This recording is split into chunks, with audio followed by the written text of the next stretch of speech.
ಎಲ್ಲರಿಗೂ ನಮಸ್ಕಾರ ಸ್ನೇಹಿತರೆ.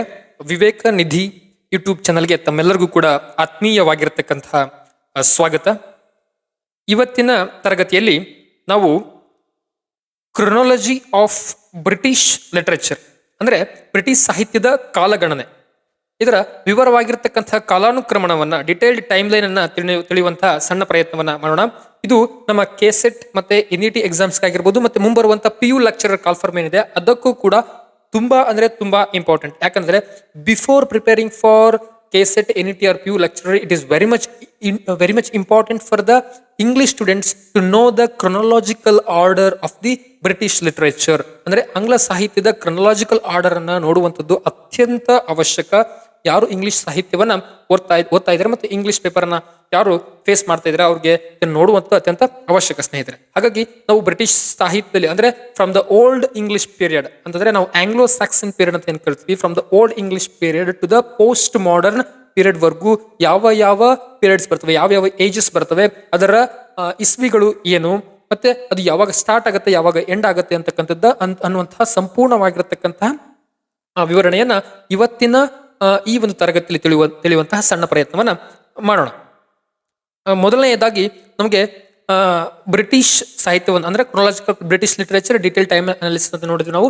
Literary periods through the ages ಅಂತ ಹೇಳ್ಬಿಟ್ಟು ಇಲ್ಲಿ ನೋಡಿ. ಮೊದಲನೆಯದಾಗಿ ನಮಗೆ ಬ್ರಿಟಿಷ್ ಸಾಹಿತ್ಯ ಪ್ರಾರಂಭ ಆಗೋದು ಎಲ್ಲಿಂದ ಅಂತಂದ್ರೆ old English literature, old English period ಅಂತ ನಾವು ಕರಿತೀವಿ. ಈ ಓಲ್ಡ್ ಇಂಗ್ಲಿಷ್ ಪೀರಿಯಡ್ ಅನ್ನ ನಾವು ಆಂಗ್ಲೋ ಸ್ಯಾಕ್ಸನ್ ಪೀರಿಯಡ್ ಅಂತ ಕೂಡ ಕರಿತಾ ಹೋಗ್ತೀವಿ. ಇದು ಯಾವಾಗ ಪ್ರಾರಂಭ ಆಗುತ್ತೆ ಅಂತಂದ್ರೆ 450 to 1066 ಅಂತ ನಾವು ನೋಡ್ತಾ ಹೋಗ್ತೀವಿ. ಇದನ್ನ ಮತ್ತೆ ಏನಂತಂದ್ರೆ ನೀವು BC ಅನ್ಕೋಬೇಡಿ, ಬಿಫೋರ್ ಕ್ರೈಸ್ಟ್ ಅನ್ಕೋಬೇಡಿ, ಇದು AD. ಓಕೆನಾ?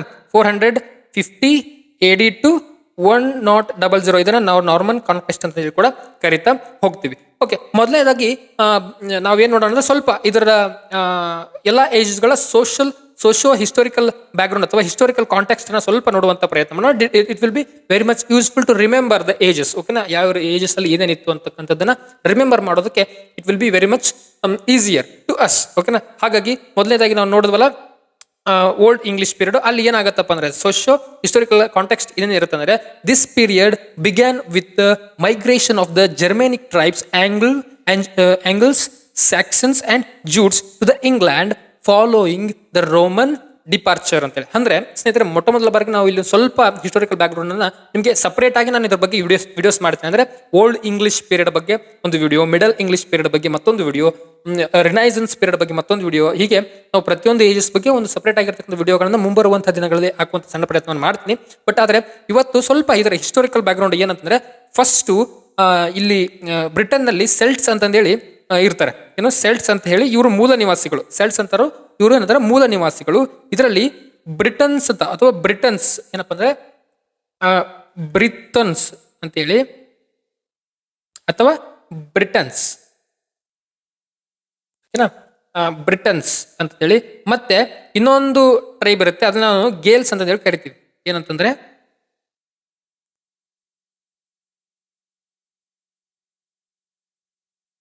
ಗೇಲ್ಸ್ ಅಂತ ಕರಿತೀವಿ. ಸೊ ಅಂದ್ರೆ ಇವರು ಮೂಲ ನಿವಾಸಿಗಳು, ಬ್ರಿಟನ್ ನಲ್ಲಿ ಇರ್ತಕ್ಕಂಥ ಮೂಲ ನಿವಾಸಿಗಳು. ಬಟ್ ಆದ್ರೆ ಈ ಸಂದರ್ಭದಲ್ಲಿ ಏನಾಗುತ್ತೆ, ರೋಮನ್ಸ್ ಇವ್ರ ಮೇಲೆ ದಾಳಿ ಮಾಡ್ತಾರೆ. ಯಾರ ಮೇಲೆ? ಸೆಲ್ಟ್ಸ್ ಮೇಲೆ. ಯಾವಾಗ ರೋಮನ್ಸ್ ಕಾನ್ಕ್ವೆಸ್ಟ್ ಆಗುತ್ತೆ 55 BC ಯಲ್ಲಿ. ಇವಾಗ 55 BC ಯಲ್ಲಿ ಏನಾಗ್ಬಿಡುತ್ತೆ ಅಂತಂದ್ರೆ ರೋಮನ್ ಕಾನ್ಕ್ವೆಸ್ಟ್ ಆಗುತ್ತೆ. ಅಂದ್ರೆ ರೋಮನ್ನರು ಏನ್ ಮಾಡ್ತಾರೆ, ಬ್ರಿಟನ್ ಮೇಲೆ ದಾಳಿ ಮಾಡ್ತಾರೆ. ಅಲ್ಲಿಂದ ಹಿಡಿದ್ಬಿಟ್ಟು ಸುಮಾರು 407 ರೋಮನ್ ಅವರ ಆಡಳಿತದಲ್ಲೇ ಬ್ರಿಟನ್ ಇರುತ್ತೆ. ಅದಾದ ಮೇಲೆ ಏನಾಗುತ್ತೆ ಅಂತಂದ್ರೆ ವಿಕಿಂಗ್ಸ್ ಇನ್ವೇಷನ್ ಅಂತ ಬರುತ್ತೆ. ಅದಾದ ಮೇಲೆ ನಮ್ಗೆ ಒಂದು ಕಾಲಘಟ್ಟ ಬರುತ್ತೆ.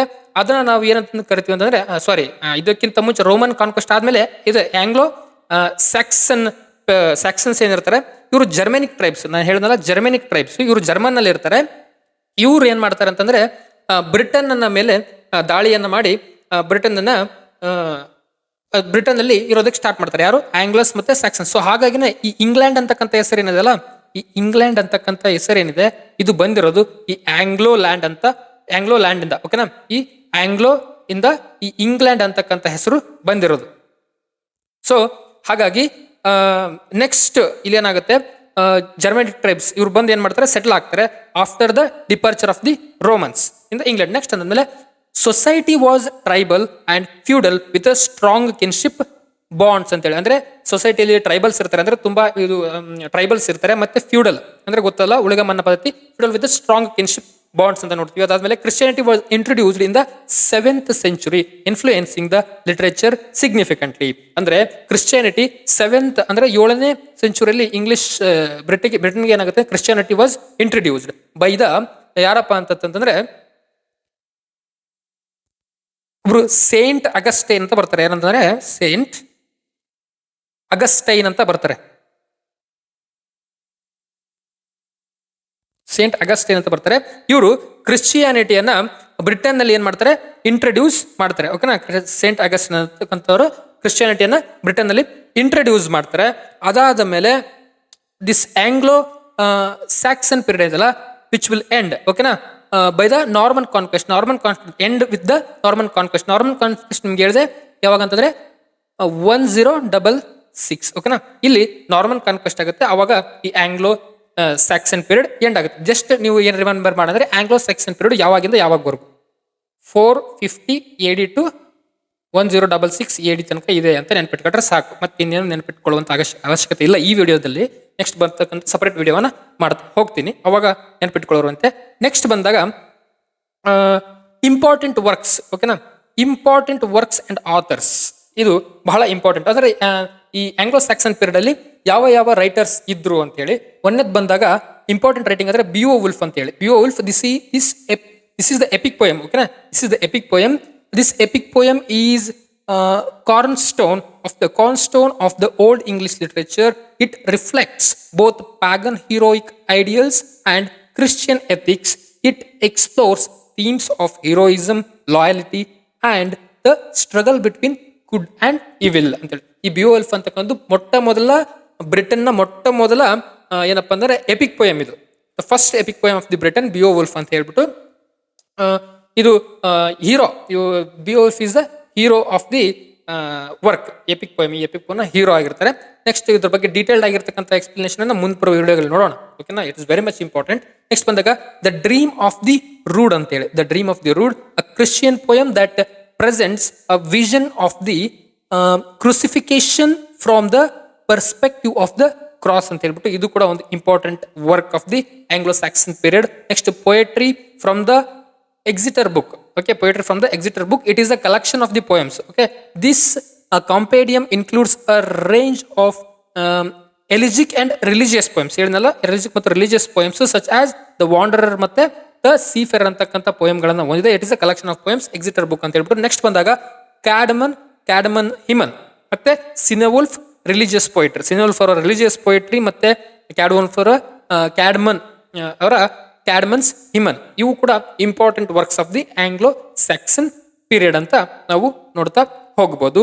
ಈಗ ನಂತರ ಬಂದಾಗ ನಮ್ಗೆ ನೆಕ್ಸ್ಟ್ ಯಾವ ಪೀರಿಯಡ್ ಬರುತ್ತಪ್ಪ ಅಂತಂದ್ರೆ ನಾವು ಮಿಡಲ್ ಇಂಗ್ಲಿಷ್ ಪೀರಿಯಡ್ ಅಂತ ನೋಡ್ತಾ ಹೋಗ್ತೀವಿ. ಯಾವುದು ಮಿಡಲ್ ಇಂಗ್ಲಿಷ್ ಪೀರಿಯಡ್. ಈ ಮಿಡಲ್ ಇಂಗ್ಲಿಷ್ ಪೀರಿಯಡ್ ಫ್ರಮ್ 1066 ಅಂದ್ರೆ ನಾರ್ಮನ್ ಕಾನ್ಕ್ವೆಸ್ಟ್ ಇಂದ ಹಿಡಿದ್ಬಿಟ್ಟು 1500 ವರೆಗೂ ಇರುತ್ತೆ. ಅಂದ್ರೆ 1500 ನಮಗೆ ಈ ಪೀರಿಯಡ್ ಅನ್ನ ನೋಡೋದಕ್ಕೆ ಸಿಗುತ್ತೆ. ಇಲ್ಲಿರ್ತಕ್ಕಂಥ ಸೋಶಿಯೋ ಹಿಸ್ಟೋರಿಕಲ್ ಕಾಂಟೆಕ್ಸ್ಟ್ ಏನಂತಂದ್ರೆ the Norman conquest in 1066 brought significant cultural and linguistic changes integrating Norman French with the Old English ಅಂತೇಳಿ. ಅಂದ್ರೆ ಈ ನಾರ್ಮನ್ಸ್ ಏನಿದಾರಲ್ಲ,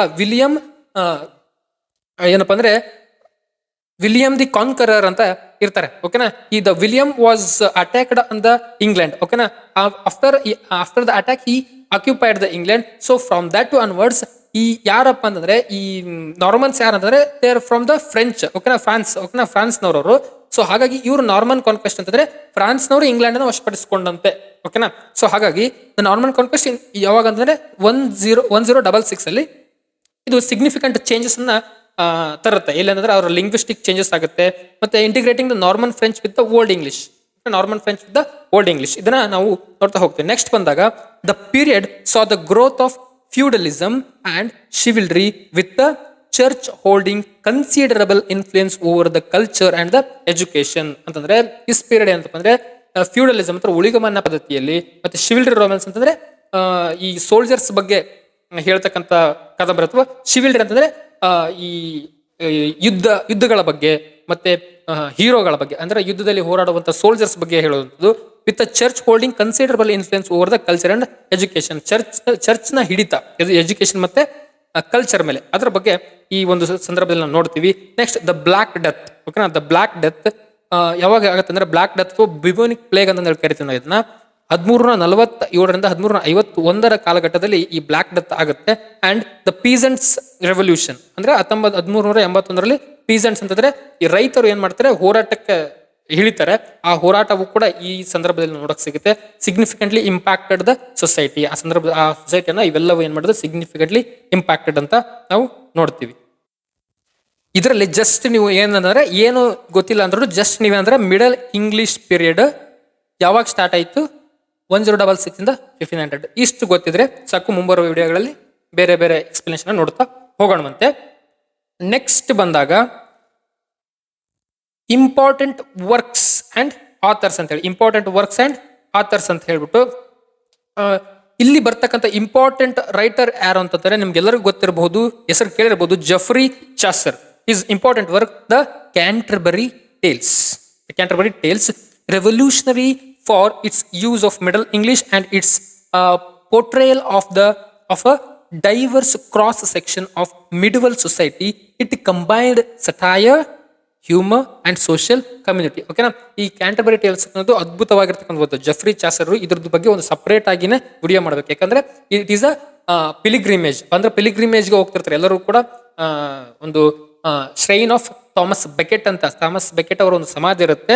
ಟಬರ್ಡ್ ಇನ್ಲಿಂದ ಥಾಮಸ್ ಬೆಕೆಟ್ ಅವರ ಸಮಾಧಿಯನ್ನು ನೋಡೋದಕ್ಕೆ ಟಬರ್ಡ್ ಇನ್ಲಿಂದ ಹೋಗ್ತಿರ್ತಾರೆ. ಸುಮಾರು 30 ಜನ ಪಿಲಿಗ್ರಿಮ್ಸ್ ಏನ್ ಮಾಡ್ತಿರ್ತಾರೆ, ಹೋಗ್ತಿರ್ತಾರೆ. ಅವರಿಂದ ಒಂದು 24 ಟೇಲ್ಸ್ ಬರ್ತವೆ. ಅದ್ರ ಬಗ್ಗೆ ನಾವು ಮುಂದಿನ ವಿಡಿಯೋದಲ್ಲಿ ನೋಡ್ತೀವಿ. ನೆಕ್ಸ್ಟ್ ಬಂದಾಗ important writer of the Anglo Norman period ಅಂತಂದ್ರೆ ಯಾರಂದ್ರೆ ವಿಲಿಯಂ ಲಾಂಗ್ಲ್ಯಾಂಡ್. ಓಕೆನಾ, William ಲಾಂಗ್ಲ್ಯಾಂಡ್ಸ್ ಪೈಯರ್ಸ್ ಪ್ಲೋಮ್ಯಾನ್. This allegorical narrative poem critiques social corruption and explores the spiritual and social themes. ಓಕೆನಾ, ಇದು ಸೋಷಿಯಲ್ ಥೀಮ್ಸ್ ಬಗ್ಗೆ ಮತ್ತೆ ಸ್ಪಿರಿಚುವಾಲಿಟಿಯ ಬಗ್ಗೆ ಏನ್ ಮಾಡುತ್ತೆ ಅಂದ್ರೆ ಮಾಹಿತಿಯನ್ನು ಕೊಡುತ್ತೆ. Sir Gawain and the Green Knight. It is also the work on Arthurian romance that combines the chivalric ideas with mystical and supernatural elements ಅಂತೇಳಿ, ಸೂಪರ್ ನ್ಯಾಚುರಲ್ ಎಲಿಮೆಂಟ್ಸ್ ಬಗ್ಗೆ, ಮಿಸ್ಟಿಕಲ್ ಎಲಿಮೆಂಟ್ಸ್ ಬಗ್ಗೆ ಇದು ಮಾಹಿತಿಯನ್ನ ಕೊಡುತ್ತೆ. ನೆಕ್ಸ್ಟ್ ಬಂದಾಗ Morte d' Arthur by Sir Thomas Malory. Very very important work. A compilation and retelling of the legend of King Arthur, emphasizing chivalric values. Chivalric values ಬಗ್ಗೆ emphasize ಮಾಡುವುದಕ್ಕೆ ಇದು ಯಾರ ಬಗ್ಗೆ ಅಂತಂದ್ರೆ ಈ ಅರ್ಥರ್, ಕಿಂಗ್ ಅರ್ಥರ್ ಬಗ್ಗೆ ಹೇಳ್ತಕ್ಕಂಥ ಒಂದು ವರ್ಕ್ ಇದು. ಓಕೆನಾ, ಇನ್ನೊಂದು ಇಂಪಾರ್ಟೆಂಟ್ ವಿಷಯ ಏನಂತಂದ್ರೆ ಈ ಆಂಗ್ಲೋ ನಾರ್ಮನ್ ಪೀರಿಯಡ್ ಇದೆಯಲ್ಲ, ಇದನ್ನ ನಾವು ಏನಪ್ಪಾ ಅಂತಂದ್ರೆ ಇಲ್ಲಿ ಇದನ್ನ middle English literature, middle English literature ಅಂತ ಕೂಡ ಕರಿತೀವಿ, ಅಂತ ಕರಿತೀವಿ, ಮಿಡಲ್ ಇಂಗ್ಲಿಷ್ ಲಿಟ್ರೇಚರ್ ಅಂತ ಕರಿತೀವಿ. ಇದರಲ್ಲಿ ನಾವು ಎರಡು ಏಜಸ್ ಅಂದ್ರೆ ಒಂದು ಆಂಗ್ಲೋ ನಾರ್ಮನ್ ಪೀರಿಯಡ್ ಅಥವಾ ಇನ್ನೊಂದು ದ ಏಜ್ ಆಫ್ ಚಾಸರ್ ಅಂತ ಹೇಳಿ ಕೂಡ ಡಿವೈಡ್ ಮಾಡಲಾಗುತ್ತೆ ಈ ಪೀರಿಯಡ್ ಅನ್ನ. ನೆಕ್ಸ್ಟ್ ಬಂದಾಗ ದ ರಿನೈಸನ್ಸ್ ಅಂತ. ಓಕೆನಾ, ದ ರಿನೈಸನ್ಸ್ ಪೀರಿಯಡ್ ಅಂತ ಹೇಳ್ಬಿಟ್ಟು it is very much important. ಇದು ತುಂಬಾ ಅಂದ್ರೆ ತುಂಬಾನೇ ಇಂಪಾರ್ಟೆಂಟ್. ಇದು 1500 to 1660 ಅಂದರೆ 1500 ಇಂದ 1660 ವರೆಗೂ ಕೂಡ ಈ ಕಾಲಘಟ್ಟವನ್ನು ನಾವು ನೋಡ್ತಾ ಹೋಗ್ತೀವಿ. ದ ರಿನೈಸನ್ಸ್ ಪೀರಿಯಡ್ ಅಂದ್ರೆ ನಾವೇನ್ ಮಾಡ್ತೀವಿ ಅಂದ್ರೆ for our understanding we will divide as 4 sub divisions. ಓಕೆನಾ, 4 ಸಬ್ ಡಿವಿಷನ್ಸ್ ಆಗಿ ಡಿವೈಡ್ ಮಾಡ್ತೀವಿ. ಒಂದು ಟ್ಯೂಡರ್ ಪೀರಿಯಡ್ ಅಂತ ಹೇಳ್ಬಿಟ್ಟು, ಟ್ಯೂಡರ್ ಪೀರಿಯಡ್ ಅಂತ ಹೇಳಿ which is from 1500 to 1558. Next ಬಂದಾಗ ಇನ್ನೊಂದು ಎಲಿಜಬೆಥನ್ ಏಜ್ ಅಂತ ಹೇಳ್ಬಿಟ್ಟು ಇದನ್ನ 1558 ಅಂತ ಹಿಡಿದ್ಬಿಟ್ಟು 1603 ವರೆಗೂ, ಮತ್ತೆ ನೆಕ್ಸ್ಟ್ ಬಂದಾಗ ಜಕೋಬಿಯನ್ ಏಜ್ 1603 ಇಂದ 1625 ವರೆಗೂ. ನೆಕ್ಸ್ಟ್ ಅದಾದ್ಮೇಲೆ ಕೆರೋಲಿಯನ್ ಅಂಡ್ ಕಾಮನ್ವೆಲ್ತ್ ಏಜ್ ಅಂತ ಹೇಳ್ಬಿಟ್ಟು ಇದನ್ನ 1625 ಇಂದ 1660 ವರೆಗೂ ನಾವು ಈ ಟೈಮ್ ನ ನೋಡ್ತೀವಿ. ಓಕೆನಾ, this is very much important. ಇದನ್ನ ಜಸ್ಟ್ ನೀವೇನ್ ಮಾಡ್ರಿ, ಕ್ರೊನಾಲಜಿ ಈ ಆರ್ಡರ್ ನ ನೋಡ್ಕೊಂಡ್ರಿ, ಅಂದ್ರೆ ಯಾವ ಏಜ್ ಆದ್ಮೇಲೆ ಯಾವ ಏಜ್ ಬರುತ್ತೆ. ಇದನ್ನ ಬ್ರಾಡ್ಲಿ ಆಗಿ Elizabethan age, Jacobean age, Carolean age ಮತ್ತೆ ಕಾಮನ್ವೆಲ್ತ್ ಏಜ್ ಅಂತಂದೇಳಿ ಕರೀತಾರೆ. ಓಕೆ, ನೆಕ್ಸ್ಟ್ ಬಂದಾಗ socio historical context of the renaissance period. ಓಕೆನಾ, ದ ರಿನೈಸನ್ಸ್ ಅಂತಂದ್ರೆ ರೀಬರ್ತ್ ಅಂತಕ್ಕಂಥ ಅರ್ಥ ಬರುತ್ತೆ. Okay, the renaissance was marked by a renewed interest in classical antiquity and humanist ideas. ಅಂದ್ರೆ ಕ್ಲಾಸಿಕಲ್ ಆಂಟಿಕ್ವಿಟಿ ಮತ್ತು ಹ್ಯುಮ್ಯಾನಿಸ್ಟ್ ಐಡಿಯಾಸ್ ಅಲ್ಲಿ renewed interest ಅಂದ್ರೆ ಅದರಲ್ಲಿ ಮತ್ತೆ ಬಂದಂತಹ ಒಂದು ಇಂಟ್ರೆಸ್ಟ್ ನಾವು ರಿನೈಸನ್ಸ್ ಅಂತ ಕರಿತೀವಿ. ನೆಕ್ಸ್ಟ್ ಬಂದಾಗ the invention of the printing press by John Gutenberg. Okay, Johannes Gutenberg in the mid 15th century revolutionized the dissemination of literature. ಓಕೆನಾ, ಅಂದ್ರೆ ಈ ಜಾನ್ ಗುಟೆನ್ಬರ್ಗ್ ಅವರು ಏನ್ ಮಾಡ್ತಾರೆ ಅಂದ್ರೆ ಪ್ರಿಂಟಿಂಗ್ ಪ್ರೆಸ್ ನ ಇನ್ವೆಂಟ್ ಮಾಡ್ತಾರೆ. So that brought a great change in English literature because the people started to read, the information started to circulate to the people. So ಹಾಗಾಗಿ ಇದೇನಾಗುತ್ತೆ ಅಂದ್ರೆ ಒಂದು ಗ್ರೇಟೆಸ್ಟ್ ರೆವಲ್ಯೂಷನ್ ರಿಫಾರ್ಮೇಶನ್ಗೆ ಕಾರಣವಾಗುತ್ತೆ. The period includes the Protestant reformation which significantly affected the religious and cultural life. ಓಕೆನಾ, ಇದು ಏನಪ್ಪಾ ಅಂದ್ರೆ ಒಂದು ರಿಲಿಜಿಯಸ್ ಮತ್ತು ಕಲ್ಚರಲ್ ಲೈಫ್ಗೆ ಮತ್ತು ಸಿಗ್ನಿಫಿಕೆಂಟ್ ಆಗಿ ಅಫೆಕ್ಟ್ ಮಾಡುತ್ತಾ. ಇಲ್ಲಿ ಒಂದು ಪ್ರೊಟೆಸ್ಟೆಂಟ್ ರಿಫಾರ್ಮೇಶನ್ ಕೂಡ ಆಗುತ್ತೆ. ಅಂದ್ರೆ ಜನ ಪ್ರಶ್ನಿಸುವ ಧರ್ಮವನ್ನ, ರಿಲಿಜಿಯನ್ ಅನ್ನ ಪ್ರಶ್ನೆ ಮಾಡೋದಕ್ಕೆ ಸ್ಟಾರ್ಟ್ ಮಾಡ್ತಾರೆ. Because they started to read the books ಅಂತಂದ್ರೆ ಬೈಬಲ್ ನ ಟ್ರಾನ್ಸ್ಲೇಷನ್ ಆಗಿರ್ಬೋದು, ಇವೆಲ್ಲವೂ ಕೂಡ ಏನ್ ಮಾಡುತ್ತೆ, ಜನರಲ್ಲಿ ಒಂದು ತಾರ್ಕಿಕವಾಗಿರ್ತಕ್ಕಂಥ ಚಿಂತನೆಯನ್ನು ತಂದು ಕೊಡುತ್ತೆ. ಅದಕ್ಕಿಂತ ಮುಂಚೆ ಇದ್ದಂತಹ ಒಂದಿಷ್ಟು ಮೂಢನಂಬಿಕೆಗಳು ಜನರಲ್ಲಿ ಮಾಯವಾಗಿ ತಾರ್ಕಿಕವಾಗಿರ್ತಕ್ಕಂಥ logical thinking, critical thinking arised at the time of renaissance period ಅಂತ ನಾವು ನೋಡ್ತಾ ಹೋಗ್ಬೋದು ಸ್ನೇಹಿತರೆ. ನೆಕ್ಸ್ಟ್ ಬಂದಾಗ ಇಲ್ಲಿರ್ತಕ್ಕಂಥ ಇಂಪಾರ್ಟೆಂಟ್ ಆಥರ್ಸ್ ಮತ್ತು ಮತ್ತೆ ಅವರ ವರ್ಕ್ಸ್ ಅನ್ನ ನಾವು ನೋಡೋಣ. ಇಲ್ಲಿ ಯಾರಪ್ಪ ಅಂದ್ರೆ ನಿಮಗೆ ಗೊತ್ತಿರಬಹುದು, William Shakespeare. His dramas and sonnets transformed the English literature. Major plays include the Hamlet, Othello, Macbeth, Midsummer's Night's Dream ಮತ್ತು ಅದಾದ್ಮೇಲೆ ದ ಟೆಂಪೆಸ್ಟ್. ಇದ್ರ ಜೊತೆಗೆ ರೋಮಿಯೋ ಅಂಡ್ ಜೂಲಿಯಟ್ ನಿಮ್ಗೆ ಗೊತ್ತಿರಬಹುದು, 12th ನೈಟ್ ಗೊತ್ತಿರಬಹುದು. ಓಕೆನಾ, ತುಂಬಾ he is well known for his dramas, especially tragic dramas ನಿಂದ ಇವ್ರು ಏನಂತಂದ್ರೆ ತುಂಬಾ ಫೇಮಸ್ ಆಗಿರ್ತಕ್ಕಂಥ ವ್ಯಕ್ತಿ William Shakespeare. The greatest name in the world's literature, the greatest figure in the world literature. So ಹಾಗಾಗಿ ಇಡೀ ಜಗತ್ತಿನ ಸಾಹಿತ್ಯವನ್ನು ತೆಗೆದುಕೊಂಡ್ರೆ ಇವರ ಒಂದು ಹೆಸರು ಇವತ್ತಿಗೂ ಕೂಡ ಅಜರಾಮರ ಆಗಿದೆ. ಅಂತಹ ಒಬ್ಬ ಗ್ರೇಟ್ ರೈಟರ್ ಇವರು ನಾವು ನೋಡೋದು ಯಾವಾಗ ಅಂತಂದ್ರೆ in renaissance period at the time of Elizabethan age ಅಂತ ಬರುತ್ತಲ್ಲ, ಅಲ್ಲಿ ನಾವೇನಂತಂದ್ರೆ ಇದನ್ನ ಇವರ ಬರವಣಿಗೆಗಳನ್ನ ನೋಡ್ತೀವಿ. ನೆಕ್ಸ್ಟ್ ಬಂದಾಗ ಕ್ರಿಸ್ಟೋಫರ್ ಮಾರ್ಲೋ. ಓಕೆನಾ, Christopher Marlowe, his contribution to the drama especially through works like Dr. Faustus explores the complex themes and used blank verse innovatively ಅಂತೇಳಿ. ಅಂದ್ರೆ ಕ್ರಿಸ್ಟೋಫರ್ ಮಾರ್ಲೋ ಅಂದ್ರೆ ಇವರು is the one of the university widths. ಓಕೆನಾ, ಈತ university widths ನಲ್ಲಿ ಕೂಡ ಒಬ್ಬರಾಗಿರ್ತಾರೆ. ನಿಮ್ಗೆ ಗೊತ್ತಿರಬಹುದು Lord's ಆಗಿರ್ಬೋದು, ನ್ಯಾಶ್ ಆಗಿರ್ಬೋದು, ಓಕೆ, ಲಿಲಿ, ಇವರೆಲ್ಲ ಏನಪ್ಪಾ ಅಂತಂದ್ರೆ ಯೂನಿವರ್ಸಿಟಿ ವಿಡ್ಸ್ ಅಂತ ಕರಿತೀವಿ. ಅದರಲ್ಲಿ ಕ್ರಿಸ್ಟೋಫರ್ ಮಾರ್ಲೋ ಕೂಡ ಒಬ್ರು. ಇವ್ರದ್ದು ಇಂಪಾರ್ಟೆಂಟ್ ವರ್ಕ್ ಅಪ್ಪ ಅಂದ್ರೆ ಡಾಕ್ಟರ್ ಫಾಸ್ಟಸ್. ಓಕೆನಾ, Doctor Faustus it is a very much important work of the Christopher Marlowe. ಅವರ ಇನ್ನೊಂದಿಷ್ಟು ವರ್ಕ್ಗಳನ್ನು ಕೂಡ ನಾವು ನೋಡಬಹುದು. ಸೊ ಇಲ್ಲಿ ಜಸ್ಟ್ ಶೇಕ್ಸ್ಪಿಯರ್ ಅವ್ರದ ಹ್ಯಾಮ್ಲೆಟ್ ಇವನ್ನೆಲ್ಲ ನೋಡ್ಕೊಳ್ಳಿ. ಅದಾದ್ಮೇಲೆ Christopher Marlowe, Doctor Faustus. Next ಬಂದಾಗ ಎಡ್ಮಂಡ್ ಸ್ಪೆನ್ಸರ್ ಕೂಡ is the greatest writer of the renaissance period. The Faerie Queene. ಓಕೆನಾ, the Faerie Queene it is the greatest work of the Edmund Spenser. celebrates Queen Elizabeth first and addresses contemporary religious and political issues through the allegory ಅಂತ ಹೇಳ್ಬಿಟ್ಟು ಇದು ಅವತ್ತಿನ political issues religious ಮತ್ತು political issues ಗಳ ಬಗ್ಗೆ ಮಾತಾಡುತ್ತೆ. ಇವರದ shepherds calendar ಅದು ಕೂಡ Edmund Spencer ಅವರ ಒಂದು ಅದ್ಭುತವಾಗಿರತಕ್ಕಂಥ ವರ್ಕ್ ಅಂತ ನಾವು ನೋಡಬಹುದು. ನೆಕ್ಸ್ಟ್ ಬಂದ್ರೆ ಬೆನ್ ಜಾನ್ಸನ್. ಯಾರು? ಬೆನ್ Johnson, known for his satirical plays like Volpano and The Alchemist. The Alchemist is also very important work of the Ben Jonson and his influence on the comedic form.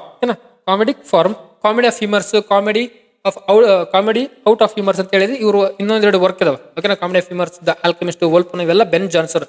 ಇವರ followers ಅನ್ನ sons of Ben ಅಂತ ಹೇಳಿ ಕೂಡ ನಾವು ಕರಿತೀವಿ. Next ಬಂದಾಗ John Donne. John Donne, his metaphysical poetry includes the flea, holy sonnets, the meditative poems ಅಂತ ಹೇಳಿ ಕೂಡ ಕರಿತೀವಿ. explores the themes of love, religion, morality using wit, intricate metaphors ಅಂತ ಹೇಳಿ. ಇದು ಲವ್, ರಿಲಿಜನ್, ಮೊರಾಲಿಟಿ ಬಗ್ಗೆ ಇವರ ಪೋಯಮ್ಸ್ ಗಳು ಏನ್ ಮಾಡ್ತವೆ, ಹೇಳ್ತಾ ಹೋಗ್ತವೆ ಸ್ನೇಹಿತರೆ.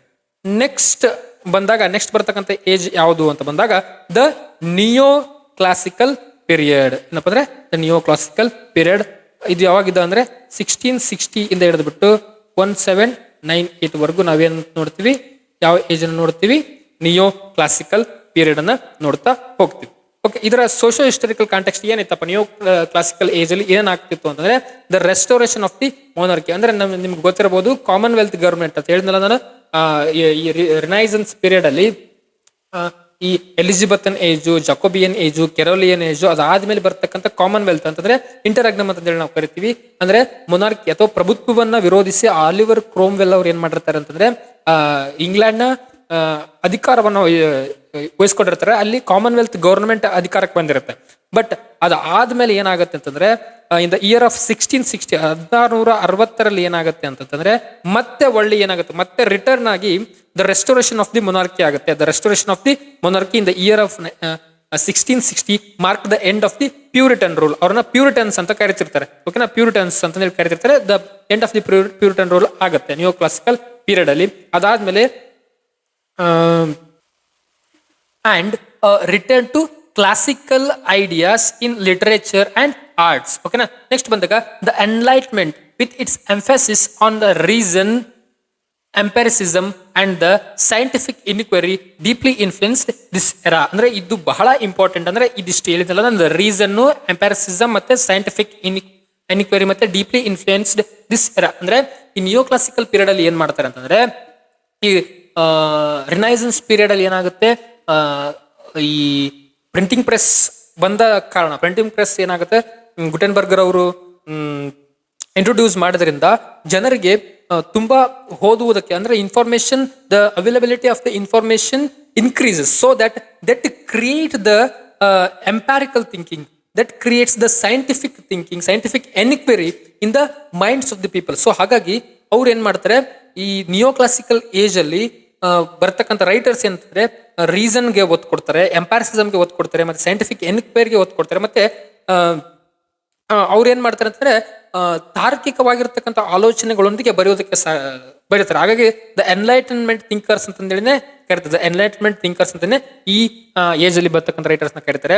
This period witnessed the glorious revolution. ಅಂದ್ರೆ ಗ್ಲೋರಿಯಸ್ ರೆವಲ್ಯೂಷನ್ ಅಂತ ಹೇಳಿ ಒಂದು ರೆವಲ್ಯೂಷನ್ ಆಗುತ್ತೆ ಇನ್ the year of 1688 and the establishment of the constitutional monarchy. ಅಂದ್ರೆ ಕಾನ್ಸ್ಟಿಟ್ಯೂಷನಲ್ ಮೊನಾರ್ಕಿಯ ಎಸ್ಟಾಬ್ಲಿಷ್ಮೆಂಟ್ ಆಗುತ್ತೆ ಇನ್ ದ ಇಯರ್ ಆಫ್ 1688. ಇದನ್ನ ನಾವು ಗ್ಲೋರಿಯಸ್ ರೆವಲ್ಯೂಷನ್ ಅಂತ ಕರಿತಾ ಹೋಗ್ತೀವಿ. ಇದಿಷ್ಟು ನಿಯೋ ಕ್ಲಾಸಿಕಲ್ ಪೀರಿಯಡ್ ಸ್ವಲ್ಪ ಸೋಶಿಯೋ ಹಿಸ್ಟಾರಿಕಲ್ ಕಾಂಟೆಕ್ಸ್ಟ್. ಇದು ಯಾವಾಗ ಬಂತು ಅಂದ್ರೆ 1660 to 1798 ಪೀರಿಯಡ್ ನ ಕಾಲಾವಧಿ. ಇದನ್ನ ಸ್ವಲ್ಪ ನೆನಪಿಟ್ಕೊಳ್ಳೋದು ಅವಶ್ಯಕ. ನೆಕ್ಸ್ಟ್ ಬಂದಾಗ ಈ ನಿಯೋ ಕ್ಲಾಸಿಕಲ್ ಪೀರಿಯಡ್ ಅನ್ನ ನಾವು ಸಬ್ ಡಿವೈಡ್ ಮಾಡ್ತೀವಿ ಸ್ನೇಹಿತರೆ, ಅಂದ್ರೆ ಸಬ್ ಡಿವಿಷನ್ ಮಾಡ್ತೀವಿ. ಇದರಲ್ಲಿ ಬರ್ತಕ್ಕಂಥ ಸಬ್ ಡಿವಿಷನ್ಸ್ ಯಾವ್ದಂದ್ರೆ ಒಂದು restoration period. As I told you earlier, restoration of the monarchy happens in the year of 1660, so that period is called as restoration period. ಹಾಗಾಗಿ ಈ ಏಜ್ ಅನ್ನ the age of Dryden ಅಂತ ಕೂಡ ನಾವು ಕರಿತಾ ಹೋಗ್ತೀವಿ, because the Dryden was the prominent writer of the period. So ಹಾಗಾಗಿ this period is known as the age of Dryden. Then the Augustan age ಅಂತಂದೇಳಿ we will divide another age that is from 1700 to 1744. The age of Pope ಅಂತ ಹೇಳಿ ಕೂಡ ಇದನ್ನ ನಾವು ಕರಿತೀವಿ, the age of Pope ಅಂತ ಕರಿತೀವಿ. And then the age of sensibility. The age of sensibility ಅಂತಂದೇಳಿ ಡಿವೈಡ್ ಮಾಡ್ತೀವಿ. ಇದು 1745 1798 ವರೆಗೂ ಇದೆ. ದ ಏಜ್ ಆಫ್ ಜಾನ್ಸನ್ ಅಂತಂದು ಹೇಳಿ ಕೂಡ ಈ ಏಜ್ ಅನ್ನ ಕರಿತಾ ಹೋಗ್ತೀವಿ ಸ್ನೇಹಿತರೆ. Next the important works and author's ಅಂತ ಹೇಳಿ ಇಂಪಾರ್ಟೆಂಟ್ ವರ್ಕ್ಸ್ ಅಂಡ್ ಆಥರ್ಸ್ ನ ನೋಡೋಣ. ಇಲ್ಲಿ ನಿಮ್ಗೆ ಆಗಲೇ ಹೇಳಿದೆ John ಡ್ರೈಡನ್, dominant literary figure known for his plays, poems, and criticism. Works like Absalomio and Achtovla. It is an political satire. Okay, na? Exemplify the political satire and classical forms. It is an political satire. Dryden ಅವರು ಬರತಕ್ಕಂಥ Absalom and Achtovla work ಇದೇ ಟೈಮಲ್ಲಿ ಬರುತ್ತೆ. Next ಅದಾದ್ಮೇಲೆ Alexander Pope is a very prominent and very important writer. Next ಇಲ್ಲಿ ಬಂದಾಗ his mock epic, The Rape of the Lock, and his translation of the Homer showcases his mastery of the heroic couplet and the satire. ಇವರ mastery heroic couplet ಅಲ್ಲಿರ್ತಕ್ಕಂಥ ಇವರ mastery ಮತ್ತು satire ಅನ್ನ ಇವರ translation ಯಾವುದು Homer translation ಏನ್ ಮಾಡಿರ್ತಾರಲ್ಲ ಅದು ತೋರಿಸುತ್ತೆ. ಅದಾದ್ಮೇಲೆ ಇವರ ಇಂಪಾರ್ಟೆಂಟ್ ವರ್ಕ್ ಯಾವ್ದಂದ್ರೆ the rape of the lock ಅಂತ ಹೇಳ್ಬಿಟ್ಟು essay on man, essay on criticism, these are all the works of the Alexander Pope as well. ಓಕೆನಾ. ಅದಾದ್ಮೇಲೆ ಮತ್ತೆ ಬರ್ತಕ್ಕಂಥ ಇಂಪಾರ್ಟೆಂಟ್ ರೈಟರ್ ಯಾರಂದ್ರೆ ಜೊನಾಥನ್ ಸ್ವಿಫ್ಟ್. ಓಕೆನಾ, Jonathan Swift.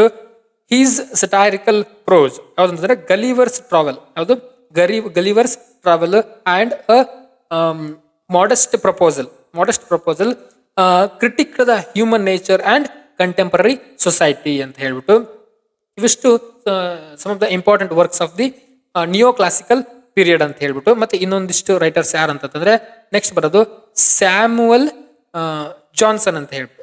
Doctor Samuel Johnson his dictionary.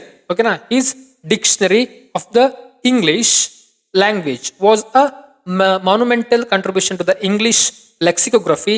His essays and criticism set high standards for the literary judgment. ಇವ್ರದ್ದು dictionary of English language ಇದೆಲ್ಲ ಇದು ತುಂಬಾ ಒಂದು greatest contribution to the English ಲೆಕ್ಸಿಕೋಗ್ರಫಿಗೆ ಒಂದು greatest contribution ಅಂತ ಹೇಳ್ಬೋದು. ಮತ್ತೆ ಇವರು ನಿಮ್ಗೆಲ್ಲರಿಗೂ ಗೊತ್ತಿರಬಹುದು ಪ್ರಿಫೇಸ್ ಟು ದ ಶೇಕ್ಸ್ಪಿಯರ್ ಅಂತ ಹೇಳಿ ಬರೆದಿರೋದು ಕೂಡ ಯಾರಪ್ಪ ಅಂದ್ರೆ ಸ್ಯಾಮ್ಯುಯಲ್ ಜಾನ್ಸನ್ ಅಂತ ಹೇಳ್ಬಿಟ್ಟು. ನೆಕ್ಸ್ಟ್ ಬಂದಾಗ ಜೇಮ್ಸ್ ಬಾಸ್ವೆಲ್ ಕೂಡ ನೀವು ಕ್ಲಾಸಿಕಲ್ ಪೀರಿಯಡ್ ಅಲ್ಲಿ ಬರ್ತಕ್ಕಂಥ important writer.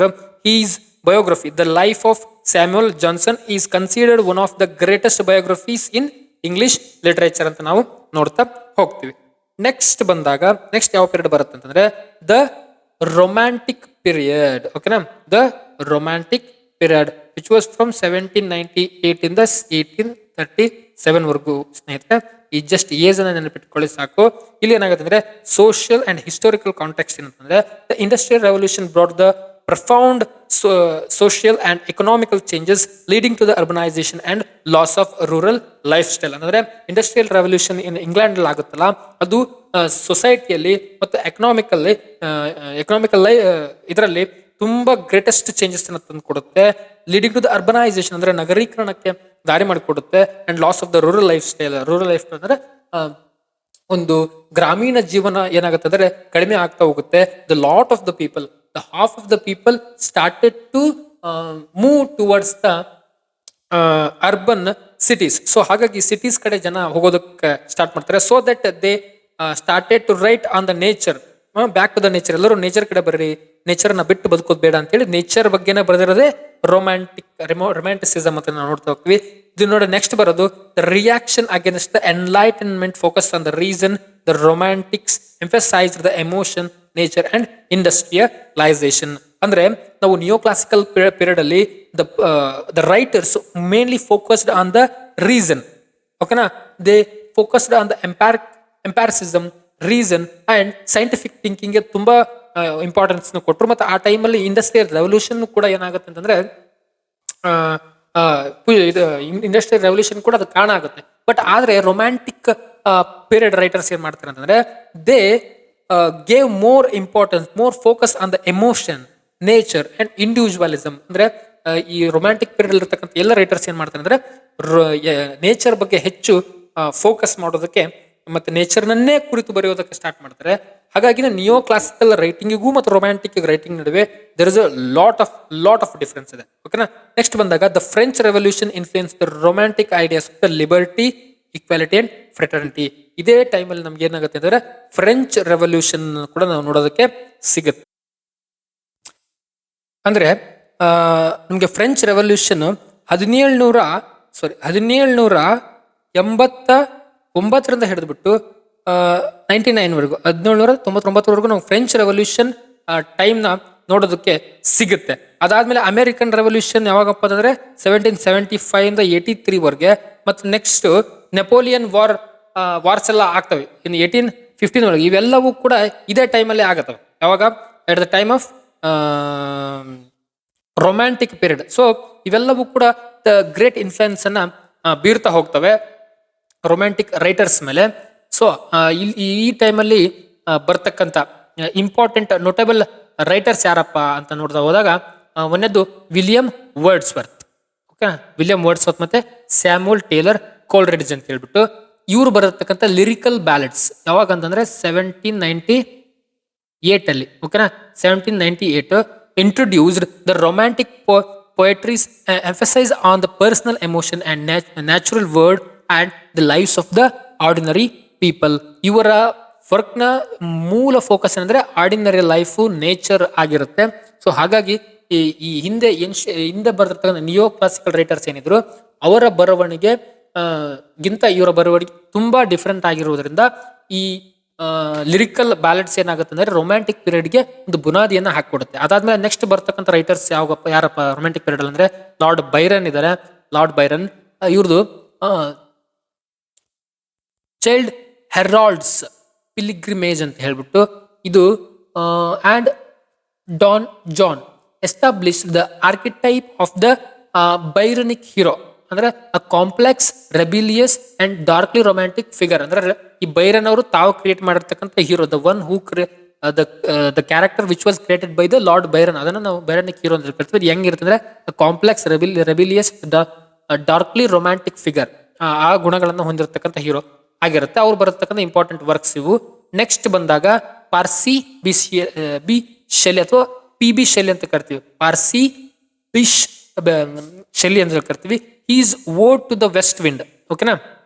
Is ode to the west wind important work and Prometheus unbound exemplified romantic ideas of the nature's power and the human aspirations for freedom. ಇವು ಏನಪ್ಪ ಅಂದ್ರೆ ನೇಚರ್ಸ್ ನ power ಬಗ್ಗೆ, human aspiration for the freedom ಬಗ್ಗೆ ತಿಳಿಸ್ಕೊಡುವಂತ ಪ್ರಯತ್ನ ಮಾಡ್ತವೆ. Next ಬಂದಾಗ ಜಾನ್ ಕೀಟ್ಸ್. ಯಾರು?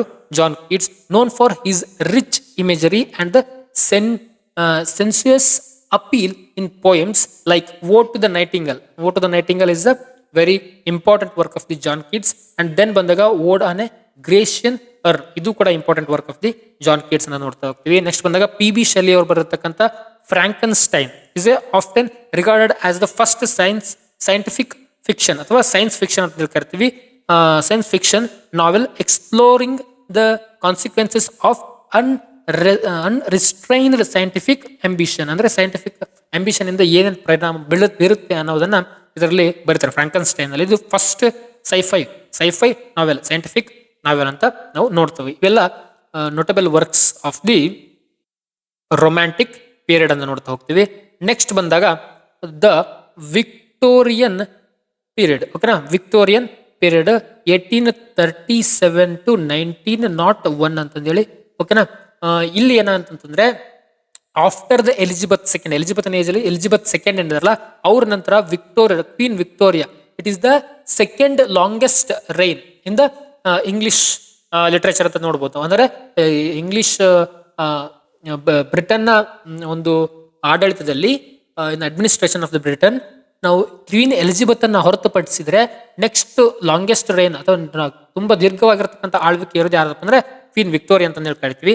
ನೆಕ್ಸ್ಟ್ ಬಂದಾಗ ಇಲ್ಲಿ ಸೋಶಿಯೋ ಹಿಸ್ಟೋರಿಕಲ್ ಕಾಂಟೆಕ್ಸ್ಟ್ ಏನಂತಪ್ಪ ಅಂದ್ರೆ Queen Victoria's reign was marked by the industrial progress, empire expansion and significant social reforms. ಅಂತಂದ್ರೆ ಇವಾಗ ಗೊತ್ತಿರಬಹುದು ನೀವು, ಈ ಬ್ರಿಟನ್ ನ ಒಂದು colony, the expansion of the colonies all over the world got the greatest ಏನಪ್ಪಾ ಅಂತಂದ್ರೆ ಒಂದು ಆ, ಆ, ಕೊಡುಗೆ ಅಂತ ತಗೊಂಡಿರೋದು ಯಾವಾಗ ಅಂತಂದ್ರೆ ವಿಕ್ಟೋರಿಯನ್ ಪೀರಿಯಡ್ ಅಲ್ಲಿ. ಅಂದ್ರೆ in this period it become very faster. Okay, the colonies started to vasten all over the world. ಎಲ್ಲ ಇಡೀ ಜಗತ್ತಿನಾದ್ಯಂತ ಅವು ಏನಾಗುತ್ತೆ ಸ್ಟಾರ್ಟ್ ಆದ್ವು ಅಂತಂದ್ರೆ ಹರಡುವುದಕ್ಕೆ ಸ್ಟಾರ್ಟ್ ಆದವು.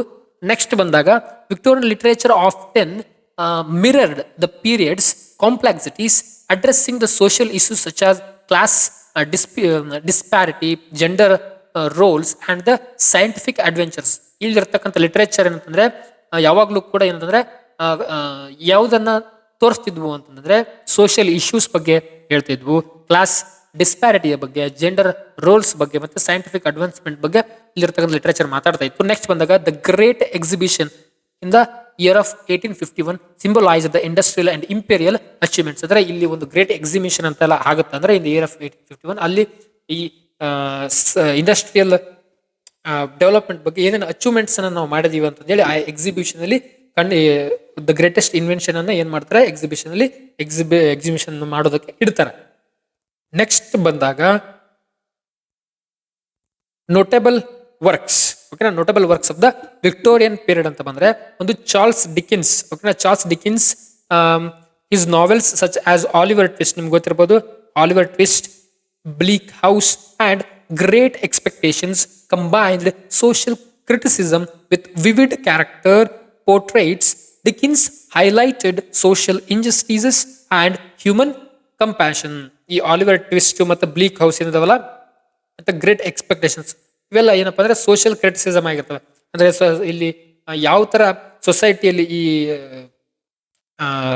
ವರ್ಗಗಳು ಅಂತಂದ್ರೆ ಸೋಷಿಯಲ್ ಹೈರಾರ್ಕೀಸ್ ಏನಿರ್ತವೆ ಅದರಲ್ಲಿ ಯಾವ ತರ ಬಡವರ ಒಂದ್ ಮೇಲೆ ಆಗ್ತಕ್ಕಂಥ ಪರಿಣಾಮಗಳ ಬಗ್ಗೆ ಆಲಿವರ್ ಟ್ವಿಸ್ಟ್ ಅವನು ಹೋಗಿ ಒಂದು ಕಾರ್ಖಾನೆಗಳಲ್ಲಿ ವರ್ಕ್ ಮಾಡ್ತಿರ್ತಾರೆ, ಅವರ ಬಡವರ ಬದುಕು ಯಾವ ತರ ಇರುತ್ತೆ ಅದರ ಬಗ್ಗೆ ಒಂದು ಸೋಷಿಯಲ್ ಕ್ರಿಟಿಸಿಸಮ್, ಇದು ಸಮಾಜದ ಕ್ರಿಟಿಸಿಸಮ್ ಅಂಡ್ ವಿವಿಡ್ ಕ್ಯಾರೆಕ್ಟರ್ಸ್ ಪೋರ್ಟ್ರೇಯಲ್ನೆಲ್ಲ ಇಲ್ಲಿ ಚಾರ್ಲ್ಸ್ ಡಿಕಿನ್ಸ್ ಅವರು ತಮ್ಮ ವರ್ಕ್ ಅಲ್ಲಿ ಮಾಡ್ತಾರೆ. ನೆಕ್ಸ್ಟ್ ಅದಾದ್ಮೇಲೆ ಚಾರ್ಲೆಟ್ಟೆ ಬ್ರಾಂಟೆ, ಎಮಿಲಿ ಬ್ರಾಂಟೆ ಇವೆಲ್ಲ ತುಂಬಾ important names. Jane Eyre work delved into the themes of morality, religion and the oppression of the women. ಇವರು ಅಪ್ರೆಷನ್ ಆಫ್ ದ ವುಮೆನ್ ಬಗ್ಗೆನೆ ತುಂಬಾ ವರ್ಕ್ಗಳಲ್ಲಿ ಮೆನ್ಷನ್ ಮಾಡಿದ್ದಾರೆ. Next emphasising the heroines emotion and the moral development ಯಾವುದು Charlotte Bronte ಅವರ Jane Eyre. Next ಅದಾದ್ಮೇಲೆ Emily Bronte the Wuthering Heights, it is a very important work, stands out for its passionate and gothic elements exploring the complex relationships and destructive love. ಅದರ ಬಗ್ಗೆ ಏನ್ ಮಾಡುತ್ತೆ Wuthering Heights ಹೇಳುತ್ತೆ. Next ಬಂದಾಗ Thomas Hardy. ಯಾರು? Thomas Hardy. His novels like Tess of the d'Urbervilles, Tess of the d'Urbervilles and Jude the obscure reflects the fatalism and critic social constraints ಅಂತ ಹೇಳ್ಬಿಟ್ಟು ಇದು ಕೂಡ social critic ಮಾಡ್ತಕ್ಕಂಥದ್ದು. ಇವು important works. ಮತ್ತೆ George Eliot's ಬರೆದಿರ್ತಕ್ಕಂಥ ಅಥವಾ Mary Ann Evan ಅಂತ ಹೇಳೋದು ಕೂಡ ಕರೀತಾರೆ ಜಾರ್ಜ್ ಇಲಿಯಟ್ ಅನ್ನ. ಮಿಡಲ್ ಮಾರ್ಚ್ ಇದು ಕೂಡ important work. Is celebrated for its intricate portrayal of the provincial life and its psychological depth in explaining human motivations ಅಂತ ಹೇಳ್ಬಿಟ್ಟು ಇವೆಲ್ಲ important and notable works of the Victorian period ಅಂತ ಹೇಳ್ಬಿಟ್ಟು.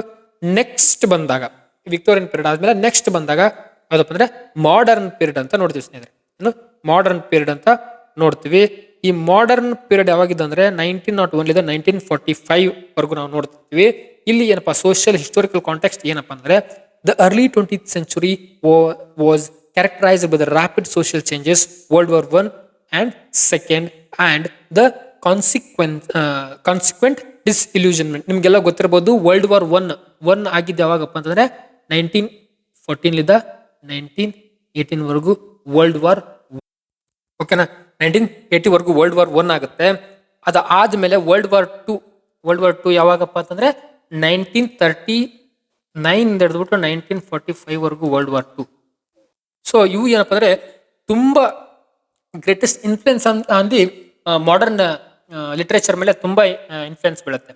ಓಕೆನಾ, modernism emerged as a break from the traditional forms and conventions driven by a sense of fragmented reality and existential crisis. ಇಲ್ಲಿ ಅಂತಂದ್ರೆ existential crisis ಬಗ್ಗೆ ಮತ್ತೆ fragmented reality ಬಗ್ಗೆ ವರ್ಕ್ಗಳು ಬರೆಯೋದಕ್ಕೆ start ಆಗ್ತವೆ. ಅಂದ್ರೆ it is a break from the traditional forms, ಅಂದ್ರೆ traditional forms ಅನ್ನ ಬಿಟ್ಟು ಹೊಸದಾಗಿ ಬರತಕ್ಕಂಥ ಪ್ರಯತ್ನವನ್ನ ಮಾಡಿದ್ದ ಯಾವಾಗ ಅಂದ್ರೆ ಮಾಡರ್ನ್ ಪೀರಿಯಡ್ ಅಲ್ಲಿ. ಓಕೆನಾ, ಮಾಡರ್ನ್ ಪೀರಿಯಡ್ ಅಲ್ಲಿ.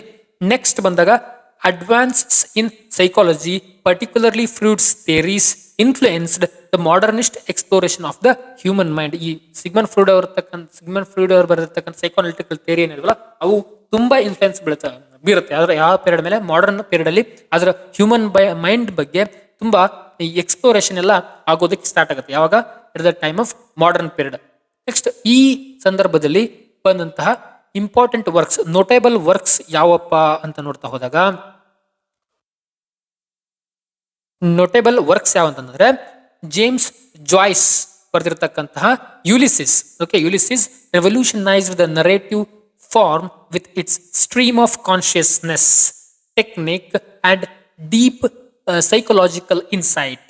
ಮತ್ತೆ Dubliners and a portrait of the artist as a young man are also significant. ಇವರು ಜೇಮ್ಸ್ ಜಾಯ್ಸ್ ಬರೆದಿರ್ತಕ್ಕಂಥ ಯುಲಿಸಿಸ್ ಆಗಿರ್ಬೋದು. ಅವ್ರದ್ದು ಇಂಪಾರ್ಟೆಂಟ್ ಅಂದ್ರೆ stream of consciousness. Okay, it is very much important. Stream of consciousness ಬಗ್ಗೆ ಪ್ರಶ್ನೆಗಳು ತುಂಬಾ ಸಾರಿ ಕೇಳಿದ್ದಾರೆ. ಅಂತಂದ್ರೆ ಅನ್ಇಂಟರಪ್ಟೆಡ್ ರೈಟಿಂಗ್ ಅಂದರೆ ಸ್ಟ್ರೀಮ್ ಆಫ್ ಕಾನ್ಶಿಯಸ್ನೆಸ್ ಅಂತಂದ್ರೆ ನಮ್ಮ ಕಾನ್ಶಿಯಸ್ ಮೈಂಡ್ ಅಲ್ಲಿ ಬರ್ತಕ್ಕಂಥ ಥಾಟ್ ನ ಹೋಲ್ಡ್ ಮಾಡಿದ್ರೆ ಆ ಥಾಟ್ ನ ಆಸ್ ಇಟ್ ಈಸ್ ಬರಿತಾ ಹೋಗೋದು. ಅಂದ್ರೆ ಇಲ್ಲಿ ಒಂದು ಬರವಣಿಗೆಯಲ್ಲಿ ಆಕ್ಷನ್ ಗಿಂತ ಥಾಟ್ ಗೆ ಹೆಚ್ಚು ಮಹತ್ವವನ್ನು ಕೊಟ್ಟಿರ್ತಾರೆ. ಅಂದ್ರೆ ಒಬ್ಬ ಮನುಷ್ಯನ ಮೈಂಡ್ ನಲ್ಲಿ ಥಾಟ್ ಯಾವ ತರ ಓಡ್ತಾ ಇರುತ್ತೆ ಅದನ್ನ ಇಂಟರಪ್ಟ್ ಮಾಡಲಾರ್ದೆ ಹಾಗೆ ಬರೀತಕ್ಕಂಥ ಒಂದು ವಿಶೇಷವಾಗಿರ್ತಕ್ಕಂಥ ಟೆಕ್ನಿಕ್. ಓಕೆ, ಈ ಟೆಕ್ನಿಕ್ ಗೆ ಕಾರಣ ಪಯೋನಿಯರ್ಸ್ ಯಾರಪ್ಪ ಅಂದ್ರೆ ವರ್ಜಿನಿಯಾ ವೂಲ್ಫ್ ನಾವು ಪಯೋನಿಯರ್ ಅಂತ ಕರಿತೀವಿ. ನೆಕ್ಸ್ಟ್ ನೋಡ್ಬೋದಿಲ್ಲ ನಾವು ವರ್ಜಿನಿಯಾ ವೂಲ್ಫ್, ಇನ್ನೊಬ್ಬರು ಯಾರು ರೈಟರ್ಸ್ ಅಂದ್ರೆ Virginia Woolf. Her novels Mrs Dalloway and to the lighthouse delve into characters' internal thoughts and emotions, pioneering the stream of conscious technique. ಇವರೇನಂದ್ರೆ pioneering the stream of consciousness technique ಗೆ ಇವರೇನ್ ಮಾಡ್ತಾರೆ? Pioneer ಆಗ್ತಾರೆ, ಮೊದಲಿಗರ ಆಗ್ತಾರೆ. Virginia wolf important writings ಯಾವ ಅಂದ್ರೆ Mrs Dalloway ಮತ್ತೆ to the lighthouse, ಇವು important works ಆಗ್ತವೆ. Next ಬಂದಾಗ ಟಿ.ಎಸ್. ಇಲಿಯಟ್ ಕೂಡ modern age writer. His poems the waste land reflects the despair and fragmentation of post-war Europe, blending diverse references and a variety of voices ಅಂತೇಳಿ ನಾವು ನೋಡ್ತಾ ಹೋಗ್ತೀವಿ. ಇಲ್ಲಿ waste land ಒಂದು ನೆನಪಿಟ್ಕೊಳ್ಳಿ. Next ಬಂದಾಗ ನೆಕ್ಸ್ಟ್ ಯಾರಪ್ಪ ಅಂತಂದ್ರೆ ಇಲ್ಲಿ ಒಂದೆರಡು ಅಮೆರಿಕನ್ ರೈಟರ್ಸ್ನು ಕೂಡ ಹಾಕಿದ್ದೀರಿ ಹಂಗೆ. ಸ್ಕಾಟ್ ಫಿಟ್ಜೆರಾಲ್ಡ್ ಮತ್ತೆ ಅರ್ನೆಸ್ಟ್ ಹೆಮಿಂಗ್ವೇ ಅಂತೇಳಿ. ಓಕೆ, ಅರ್ನೆಸ್ಟ್ ಹೆಮಿಂಗ್ವೇ ಮತ್ತೆ ಸ್ಕಾಟ್ ಫಿಟ್ಜೆರಾಲ್ಡ್ ಇವ್ರದ್ದು ದ ಗ್ರೇಟ್ ಗ್ಯಾಟ್ಸ್ಬೈ ಅಂತಕ್ಕಂಥ work explores the themes of decadence, idealism and social upheavals during the ಜಾರ್ಜ್ ಏಜ್ ಅಂತಕ್ಕಂಥ ಅಪ್ಹೀವಲ್ಸ್ ಬಗ್ಗೆ ಹೇಳುತ್ತದೆ ದ ಗ್ರೇಟ್ ಗ್ಯಾಟ್ಸ್ಬೈ ಅಂತ ಹೇಳಿ. ಮತ್ತೆ ಅರ್ನೆಸ್ಟ್ ಹೆಮಿಂಗ್ವೇ ಅವರು known for his terse economical prose and themes of the stoic endurance evident in works like the sun also rises and the farewell to the arms ಅಂತೇಳಿ. ಇಲ್ಲಿ ಸ್ಟಾಯಿಕ್ endurance ಅಂದ್ರೆ ಸ್ಟಾಯಿಕ್ ಅಂತಂದ್ರೆ ವಿರಕ್ತ ಅಂತ, ಅಂದ್ರೆ ಯಾವುದೇ ಭಾವನೆಗಳಿಗೆ ಅವರು ಒಳಗಾಗೋದಿಲ್ಲ ಅಲ್ಲ, ಅವ್ರ ಸ್ಟಾಯಿಕ್ ಕ್ಯಾರೆಕ್ಟರ್ಸ್ ಅಂತಂದೇಳಿ ನಾವು ಕರಿತಾ ಇರ್ತೀವಿ. ಎಂಡ್ಯೂರೆನ್ಸ್ ಅಂದ್ರೆ ಅದನ್ನ ತಡೆದುಕೊಳ್ಳೋದಂತ, ಅದನ್ನ ತಡೆದುಕೊಳ್ಳುವಂಥದ್ದು ಅಂತ. ನೆಕ್ಸ್ಟ್ ಬಂದಾಗ ದ ಪೋಸ್ಟ್ ಮಾಡರ್ನ್ ಪೀರಿಯಡ್ 1945 ಇಂದ ಹಿಡಿದ್ಬಿಟ್ಟು ಪ್ರೆಸೆಂಟ್ ವರ್ಗು ನಾವು ಇದೇ ಅಂತ ಕರಿತೀವಿ ಪೋಸ್ಟ್ ಮಾಡರ್ನ್ ಪೀರಿಯಡ್ ಅಂತ ಕರಿತಾ ಹೋಗ್ತೀವಿ ಸ್ನೇಹಿತರೆ. ಇಲ್ಲಿ ಸೋಷಿಯಲ್ ಹಿಸ್ಟಾರಿಕಲ್ ಬ್ಯಾಕ್ ಗ್ರೌಂಡ್ ಇಲ್ಲಿ ಏನಾಗಿರುತ್ತೆ ಅಂದ್ರೆ post world war II era brought about unprecedented technological, cultural and social changes including the cold war, the rise of the consumerism and globalisation. ಇವಾಗ ಇಲ್ಲಿ ನೋಡ್ತಿರ್ಬೋದು ಪೋಸ್ಟ್ ವರ್ಲ್ಡ್ ವಾರ್ ಅಲ್ಲಿ ಏನಾಗುತ್ತೆ, post world war ಎಲ್ಲ ಆಗಿರುತ್ತೆ. ಅದಾದ್ಮೇಲೆ ಇಲ್ಲಿ ಟೆಕ್ನಾಲಜಿಕಲ್ ಮತ್ತು ಕಲ್ಚರಲ್ ಸೋಷಿಯಲ್ ಚೇಂಜಸ್ ತುಂಬಾ ಆಗಿರುತ್ತೆ. ಮತ್ತೆ ಇಲ್ಲಿ ಕೋಲ್ಡ್ ವಾರ್ ಅಂದ್ರೆ ನಿಮ್ಗೆ ಗೊತ್ತಿರಬಹುದು ರಷ್ಯಾ ಮತ್ತು ಅಮೆರಿಕಾದಲ್ಲಿ ನಡುವೆ ಇದ್ದಂತ ಒಂದು ಕೋಲ್ಡ್ ವಾರ್ ಅನ್ನು ಕೂಡ ಈ ಸಂದರ್ಭದಲ್ಲಿ ನೋಡಬಹುದು. Next the rise of consumerism and globalisation. ಈ ಸಂದರ್ಭದಲ್ಲಿ ಕನ್ಸ್ಯೂಮರಿಸಮ್ ಮತ್ತು ಗ್ಲೋಬಲೈಸೇಷನ್ ಕೂಡ ತುಂಬಾ ಆಗುತ್ತೆ, ಇವತ್ತು ಕೂಡ ನೋಡ್ತಾ ಇರಬಹುದು. ನೆಕ್ಸ್ಟ್ ಬಂದಾಗ post modernism emerged as a reaction against the modernist principles. ಅಂದ್ರೆ ಮಾಡರ್ನಿಸ್ಟ್ ಪ್ರಿನ್ಸಿಪಲ್ಸ್ ಏನಿರುತ್ತಲ್ಲ ಅದಕ್ಕೆ ರಿಯಾಕ್ಷನ್ ಅಗೇನಿಸ್ಟ್ ಆಗಿ ಮಾಡರ್ನಿಸಮ್ಗೆ ಮಾಡರ್ನಿಸಮ್ ಪ್ರಿನ್ಸಿಪಲ್ಗೆ ಈ ಪೋಸ್ಟ್ ಮಾಡರ್ನಿಸಮ್ ಹುಟ್ಕೊಂಡಿರತಕ್ಕಂಥದ್ದು. Embracing the paradox, playfulness and subversion of the traditional narratives ಅಂತೇಳಿ ನಾವು ನೋಡ್ಬೋದು. ಈ ಸಂದರ್ಭದಲ್ಲಿ ಬರ್ತಕ್ಕಂಥ ಬರವಣಿಗೆ ಇವುಗಳನ್ನೆಲ್ಲ ಹೊಂದಿರುತ್ತೆ. ನೆಕ್ಸ್ಟ್ ಬಂದಾಗ post modern, important post modern writers ಯಾರಪ್ಪ ಅಂತ ಬಂದಾಗ ಒಂದು ಸ್ಯಾಮ್ಯುಯಲ್ ಬೆಕೆಟ್ ಅಂತ ನೋಡ್ತೀವಿ. His plays waiting for the Godot ಆಗಿರ್ಬೋದು. Epitomises the theatre of the absurd, emphasising the existentialist themes and the futility of the human endeavour. ಅದಾದ್ಮೇಲೆ just name ಮತ್ತೆ ಹೆಸರನ್ನ ಅಷ್ಟೇ ನೋಡ್ಕೊಂಡ್ರೆ ಇವ ಟೈಮಲ್ಲಿ ಏನಂತಾರೆ ಬರೀ ನಾನು ಜಸ್ಟ್ ನಿಮಗೆ ಕ್ರೊನಾಲಜಿ ಅಷ್ಟೇ ಹೇಳ್ಬೇಕು ಅಂತ ಅನ್ಕೊಂಡಿದ್ದೆ, ಬಟ್ ಒಂದಿಷ್ಟು ಇಂಪಾರ್ಟೆಂಟ್ ವರ್ಕ್ಸ್ನು ಹಾಕಿದ್ರು ಕೂಡ ಚೆನ್ನಾಗಿರುತ್ತೆ ಅಂತೇಳಿ ಹಾಕಿರುವುದು. ನೆಕ್ಸ್ಟ್ ಬಂದಾಗ ಥಾಮಸ್ ಪಿನ್ಕನ್ ಅಂತ ಹೇಳ್ಬಿಟ್ಟು, known for Gravity's Rainbow and the crying of lot 49, his complex narratives and encyclopaedic detail challenge traditional plot and character structures ಅಂತಂದೇಳಿ ನೋಡ್ತಾ ಹೋಗ್ತೀವಿ. ನೆಕ್ಸ್ಟ್ ಇದನ್ನ ಬಿಟ್ರೆ ನೆಕ್ಸ್ಟ್ ಬರ್ತಕ್ಕಂಥ ಇಂಪಾರ್ಟೆಂಟ್ ರೈಟರ್ ಅಂದ್ರೆ ಸಲ್ಮಾನ್ ರಸ್ತಿ ಮಿಡ್ ನೆಸ್ಟ್ ಚಿಲ್ಡ್ರನ್ ಆಗಿರ್ಬೋದು, ವಿಕ್ಟರ್ ಸಿಟಿ ಆಗಿರ್ಬೋದು. These are all the greatest works. Combines the magical realism. Your work style ಅಂದ್ರೆ magical realism with nuanced critic of the post colonial India ಅಂತ ನೋಡ್ತೀವಿ. Next ಅದಾದ್ಮೇಲೆ next important ಮತ್ತೆ ಯಾರು ಬರ್ತಾರೆ ಅಂದ್ರೆ ಮಾರ್ಗರೆಟ್ ಅಟ್ವುಡ್. ಹರ್ ಡಿಸ್ಟೋಪಿಯನ್ ಅಂತಂದ್ರೆ ಈಗ ಯುಟೋಪಿಯನ್ ಅಂತಂದ್ರೆ ಆದರ್ಶ ರಾಜ್ಯ ಅಂತ, ಡಿಸ್ಟೋಪಿಯನ್ ಅಂದ್ರೆ ಅವ್ಯವಸ್ಥೆಯಿಂದ ಕೂಡಿದಂತ ರಾಜ್ಯ, ಅಪೋಸಿಟ್ ಟು ದ ಯುಟೋಪಿಯನ್ ನಾವೆಲ್, ಅದನ್ನ ಡಿಸ್ಟೋಪಿಯನ್ ನಾವೆಲ್ ಅಂತ ಕರಿತೀವಿ. ಓಕೆನಾ. ದ ಹ್ಯಾಂಡ್ ಮೇಡ್ಸ್ ಟೇಲ್ ಅದಾದ್ಮೇಲೆ explores the theme of power, control ಮತ್ತೆ ಜೆಂಡರ್ ಅಪ್ರೆಷನ್ ಬಗ್ಗೆ ಇವೆಲ್ಲ ಹೇಳ್ತವೆ. ನೆಕ್ಸ್ಟ್ ಬಂದಾಗ ಡಾನ್ ಡಿ ಲಿಲ್ಲೋ ಅಂತೇಳಿ ವರ್ಕ್ಸ್ ಲೈಕ್ ವೈಟ್ ನಾಯ್ಸ್ ಮತ್ತೆ under world addresses the impact of the media and technology on human perception and reality ಅಂತೇಳಿ. ಅಂದ್ರೆ technology ಮತ್ತೆ media ಯಾವ ತರ ಹ್ಯೂಮನ್ ಪರ್ಸೆಪ್ಷನ್ ಮತ್ತೆ ರಿಯಾಲಿಟಿ ಮೇಲೆ ಇನ್ಫ್ಲುಯೆನ್ಸ್ ಬೀಳುತ್ತೆ ಅನ್ನೋದ್ರ ಬಗ್ಗೆ ಇವರು ಹೇಳಿರ್ತಕ್ಕಂಥದ್ದು. ನೆಕ್ಸ್ಟ್ ಇದಿಷ್ಟು ಏನಪ್ಪಾ ಅಂತ ಬಂದಾಗ ನಾವು ಇಡೀ ಒಂದು ಇಂಗ್ಲಿಷ್ ಲಿಟರೇಚರ್ನ ಪೀರಿಯಡ್ ಬಗ್ಗೆ ತಿಳಿದುಕೊಳ್ಳುವಂತ ಒಂದು ಸಣ್ಣ ಪ್ರಯತ್ನವನ್ನ ಮಾಡಿದ್ದು. ಅಂದ್ರೆ from the old English period ಇಂದ ಹಿಡಿದ್ಬಿಟ್ಟು ಪೋಸ್ಟ್ ಮಾಡರ್ನ್ ಪೀರಿಯಡ್ ವರ್ಗೆ ಈ ಎಲ್ಲ ಮಾಹಿತಿ ಇಷ್ಟ ಆಗಿತ್ತಪ್ಪ ಅಂತಂದ್ರೆ ನಮ್ಮ ಚಾನಲ್ಗೆ ಸಬ್ಸ್ಕ್ರೈಬ್ ಮಾಡಿ. ಹಾಗೆ ನೀವು ಪಕ್ಕದಲ್ಲೇ ಇರುವಂತಹ ಬೆಲ್ ಐಕನ್ ಕ್ಲಿಕ್ ಮಾಡಿ, ಅಂದ್ರೆ ನಾವು ಮಾಡುವಂತಹ ನಂತರದ ವಿಡಿಯೋಗಳ ನೋಟಿಫಿಕೇಶನ್ ಸಿಗುತ್ತೆ. ಸೊ ಹಾಗಾಗಿ ಈ ಪ್ರಯತ್ನ ಇಷ್ಟವಾಗಿದ್ರೆ ಎಲ್ಲರೂ ಒಂದು ಲೈಕ್ ಮಾಡಿ. ಒಳ್ಳೆಯದಾಗ್ಲಿ. ಮುಂದಿನ ವಿಡಿಯೋದಲ್ಲಿ ಮತ್ತೆ ಸಿಗೋಣ. ಅಲ್ಲಿವರೆಗೂ ಬಾಯ್ ಬಾಯ್. ತುಂಬಾ ಧನ್ಯವಾದಗಳು. Thank you so much.